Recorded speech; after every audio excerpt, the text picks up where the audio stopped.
Ladies and gentlemen, hey, hi, how you doing? Welcome back to the channel. Thank you so much for stopping by. Today, my friends, it is a very big day in the world of Black Ops Cold War. The whole Season 3 Reloaded update, or the mid-season update for Cold War Season 3 is officially here. It is live on all platforms, and it brings quite a bit of content to the game. We've got new maps. We've got what is almost like a new Call of Duty Battle Royale. Blackout 2.0 is officially here, so lots to cover today. We're gonna be breaking down everything that ended up changing in the Season 3 Reloaded update, going over all the new content, all the new changes, everything like that. So if you enjoy the video at any point, let me know by dropping a like on it. Goal for this one is going to be 4,000 likes. Let's see if we can hit that. And of course, if you're new here, or if you're part of the just over 50% of viewers who aren't already subscribed, I am always covering everything going on in COD, news, intel, updates, you name it, it's all right here. So feel free to subscribe. That way you can always stay up to date. So first up, let's talk about the actual update itself. When it comes to the download on PlayStation 4, it's going to be 7.1 gigs. On PlayStation 5, it's going to be 10.3 gigs. On Xbox Series X and Series S, it'll be 13.1 gigs. On Xbox One, it'll be 8.3 gigs. Then finally on PC, it's going to be 10.3 gigs. So just keep that in mind. You are going to have to spend some time downloading the patch before you're able to play.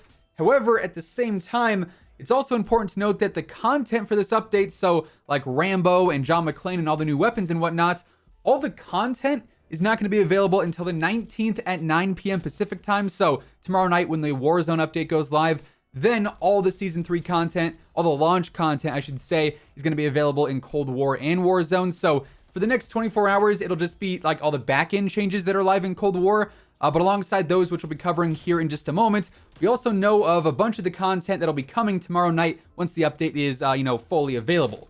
Now, first up, when it comes to said content, the two biggest things we have are the new operators / the new characters. That, of course, is Rambo and John McClane. These are coming as two new operator bundles in the store.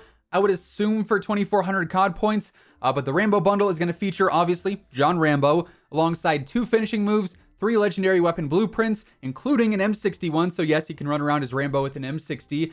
This one also has a calling card, an emblem, a watch, and then also a weapon charm. Then the John McClane bundle is going to feature John McClane as a new operator, a finishing move, 3 legendary weapon blueprints, a calling card, an emblem, a watch, then also a weapon charm. And both of these bundles are going to be available from the 19th all the way until June 18th, so they are going to be around for quite some time. And yes, John McClane and Rambo are each new operators. They're not just character skins. Now, we are also getting Standoff for 6v6. The iconic map from Black Ops 2 is now back here in Cold War. Definitely going to be very fun to run around on that. Watch out for Optic Van, of course, it will take you out. Then we've got the Duga multi-team map, which is a brand new region for the Ural Mountains. This is definitely pretty unique just because of like the layout and all the verticality involved. And in addition to that, while on the topic of multi-team, we're also getting the multi-team elimination mode, which is going to feature no loadouts whatsoever, limited redeploys, and in order to gear up, you have to find loot across the map. So this is essentially a mini battle royale. It's a Treyarch battle royale at that, so you could almost call this Blackout 2.0 in a way. Definitely way different than normal fire teams, so this is another one that I am really looking forward to trying out. Now, we're also getting the Die Hardpoint mode as well, which is going to be like regular hardpoint. However, it's got some special twists. In this mode, when you capture a hardpoint, you initially get a speed boost, and you get a 30-second timer for said speed boost, so it is essentially cranked, right? But then, when you get more kills or when you capture more hardpoints, you can get other buffs too, including some weapon handling, better ADS speed, better slide speed, then even a larger explosion when you die if that timer runs out. We also have the baseball bat melee weapon dropping as well. That'll be the only new weapon for the time being, but the M63 pistol is coming at a later date. Now, shifting focus to the multiplayer changes, there is a very long list of patch notes to go over, tons of weapon tuning and whatnot, but do keep in mind, everything I'm about to cover is exclusive to Cold War. This does not affect Warzone. So, first up, they actually restored the in-game ping and packet loss meters. Those features are now back. They fixed an issue with the hardcore combat record, and now getting into the weapon tuning. First up on the snipers, they added custom flinch to all snipers that is now going to really balance things out whenever you're fighting other weapon classes. On top of that, they adjusted the ADS momentum, so it's now individualized for each sniper rifle. So, the heavier snipers are going to feel heavier, lighter snipers are going to feel lighter.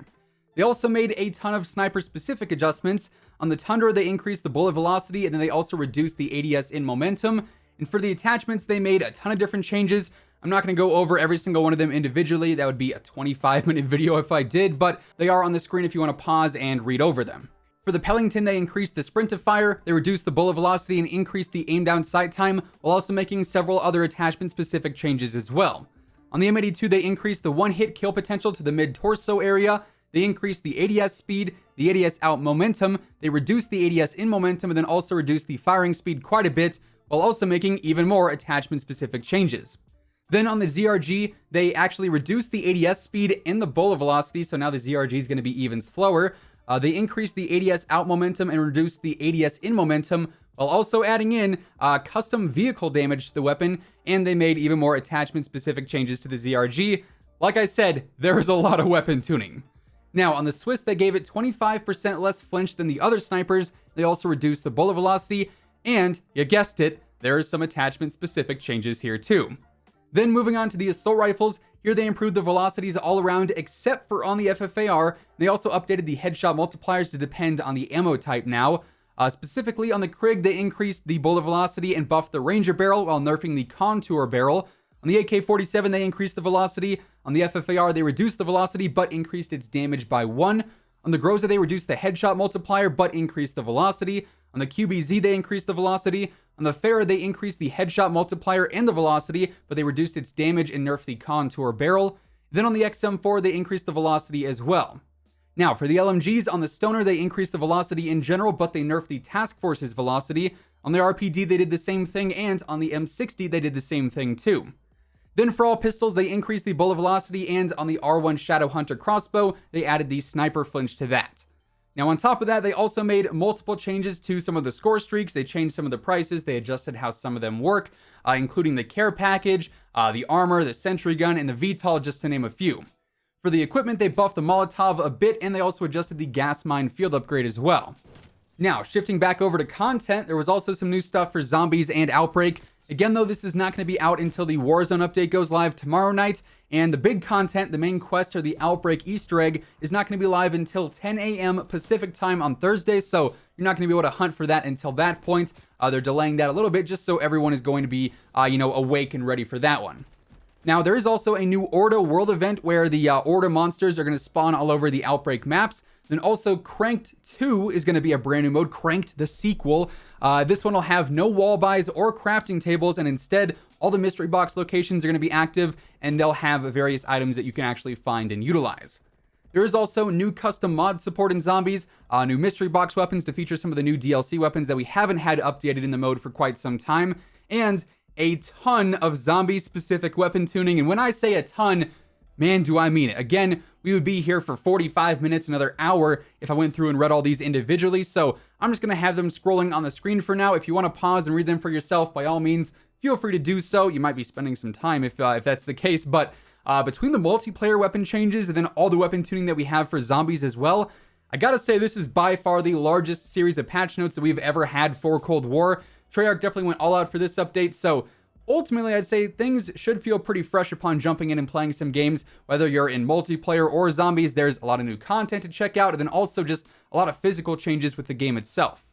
But yeah, there you have it. With all of that being said, that is effectively everything that ended up changing in the whole Season 3 Reloaded update for Cold War, and also the main content that is set to come tomorrow night once the Warzone update is live as well. And that's going to wrap things up for today. If you enjoyed the video, let me know by dropping a like on it. And of course, if you're new here, or if you haven't already subscribed, I am always covering everything going on in COD. News, intel, updates, setups, you name it, it's all right here. So feel free to subscribe with your notifications turned on. That way you'll always know whenever I upload a new video.